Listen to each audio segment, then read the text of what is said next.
Sejahtera semua, selamat datang ke channel Fels Lifestyle. Halo semua, salam sejahtera Malaysia. Salam sejahtera Malaysia. Halo semua, salam sejahtera Malaysia.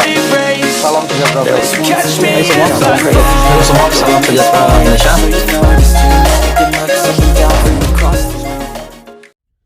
Tuan-tuan dan puan yang amat dihormati, saudara-saudara semua yang menonton video ini, saya yakin Anda juga sudah pasti mengetahui berkenaan dengan satu tinjauan ataupun rating daripada Merdeka Center, di mana tinjauan tersebut mengambil satu mungkin undian, yaitu peratusan dikira berkaitan dengan pentadbiran Datuk Seri Anwar Ibrahim sebagai Perdana Menteri Malaysia sebagai pemimpin kerajaan perpaduan.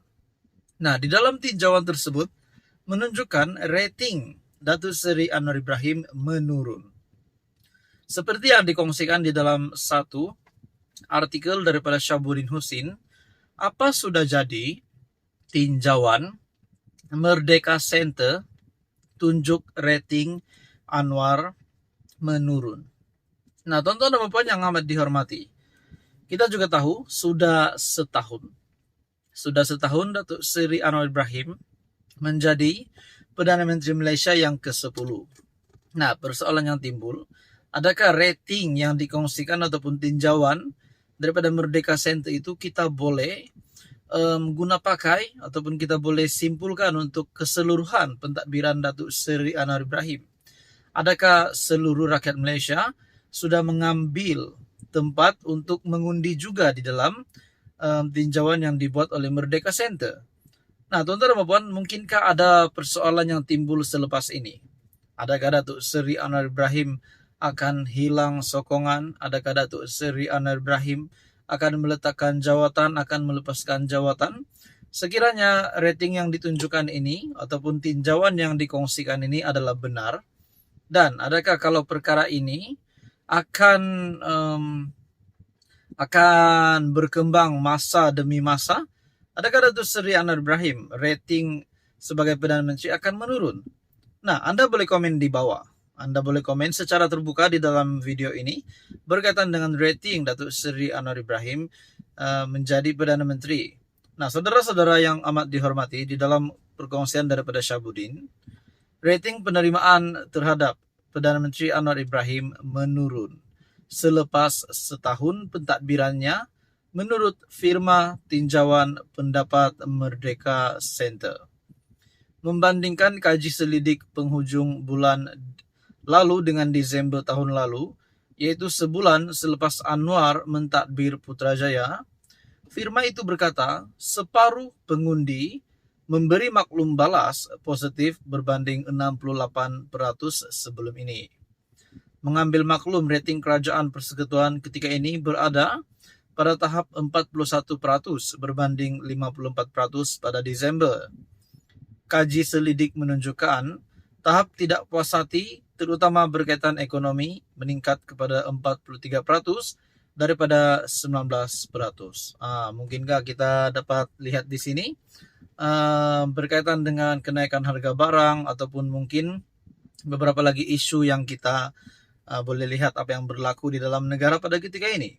Tetapi saudara-saudara, yang kita tahu, kalau ada yang kata selepas rating Datuk Seri Anwar Ibrahim menurun, adakah beliau akan meletakkan jawatan? Relevankah beliau untuk melepaskan jawatan?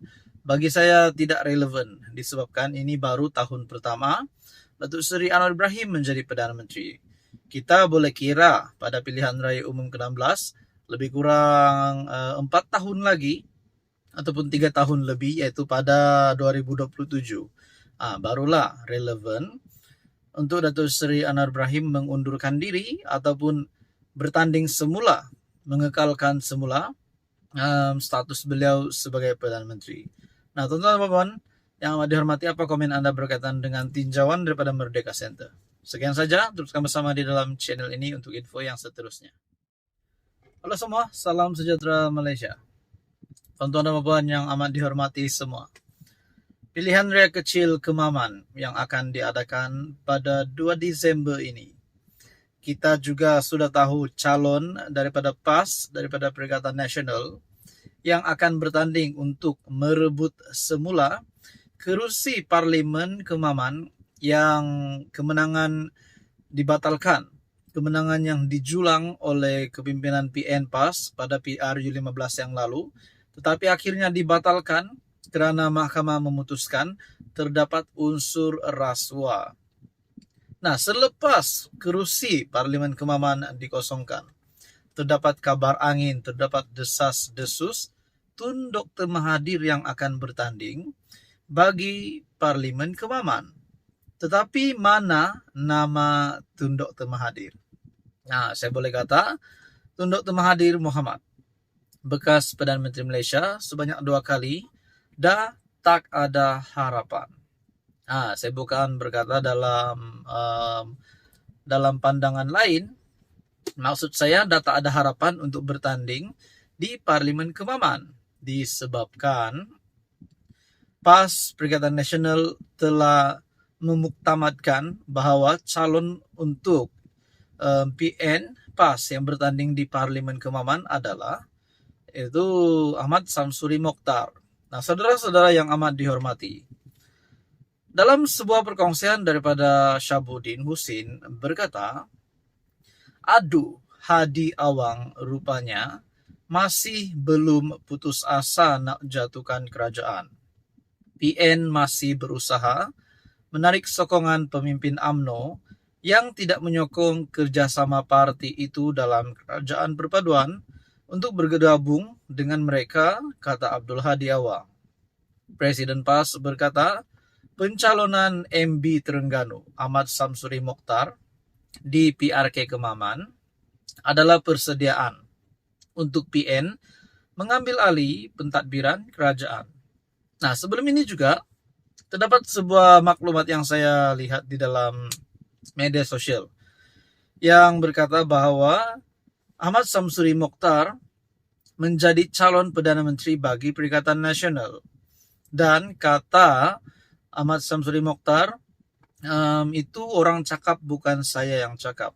Nah, adakah kita dapat kaitkan dengan kenyataan daripada Presiden PAS, Hadi Awang, yang berkata pencalonan MB Terengganu Ahmad Samsuri Mokhtar pada PRK di Kemaman adalah persediaan untuk PN mengambil alih pentadbiran kerajaan. Adakah Hadi Awang di sini sudah mengakui bahwa Ahmad Samsuri Mokhtar adalah calon PN bagi calon Perdana Menteri bagi Perikatan Nasional? PRK bukan untuk Kemaman saja, besar untuk Malaysia seluruhnya. Ini untuk menambah, pertahankan kerusi Melayu PN yang ada. Kita sedang memujuk lagi UMNO, kerana UMNO bukan semua sokong PH. Sedang pujuk lagi pihak lain untuk bergabung. Katanya dalam ceramah perdana di Dewan Civic Kijal. Nah, ini dinyatakan sendiri oleh Hadi Awang menurut perkongsian daripada Syabuddin. Bahwa Hadi Awang berkata, masih lagi sedang memujuk UMNO, kerana bukan semua UMNO menyokong PH. Sedang memujuk lagi pihak yang lain untuk bergabung. Ahli Parlimen Marang juga berkata, Samsuri diyakini mampu mengukuhkan kedudukan PN di peringkat pusat. Oleh kerana kita nak ambil langkah jauh kerajaan pusat, sebab itu bila kerana kosong Kemaman kita ambil Samsuri nak teguhkan kedudukan kita di kerajaan pusat, maka kemenangan di PRK Kemaman sangat penting. Hadi juga berkata menggalas tanggungjawab sebagai Menteri Besar bukan halangan bagi Samsuri jika terpilih menjadi ahli parlimen. Nah, rupanya saudara-saudara, Hadi Awang dan PAS PN masih mempunyai niat untuk menjatuhkan kerajaan. Sedangkan kita tahu kerajaan hanya akan dapat ditukar 99%. Saya yakin kerajaan hanya akan dapat ditukar pada pilihan raya umum ke-16 pada tahun 2027. Di samping sokongan yang kuat dan sokongan 2/3 daripada ahli parlimen. Tuan-tuan dan Bapak yang dihormati, terserahlah sudah bahwa Hadi Awang sebagai Presiden PAS masih mahu mengujuk UMNO untuk menyertai gabungan Perikatan Nasional. Nah, dan yang saya kata tadi, Mahathir juga tak ada harapan untuk menjadi calon di Kemaman disebabkan Ahmad Samsuri Mokhtar sudah menjadi calon. Apa komen Anda? Sekian saja, teruskan bersama di dalam channel ini untuk info yang seterusnya.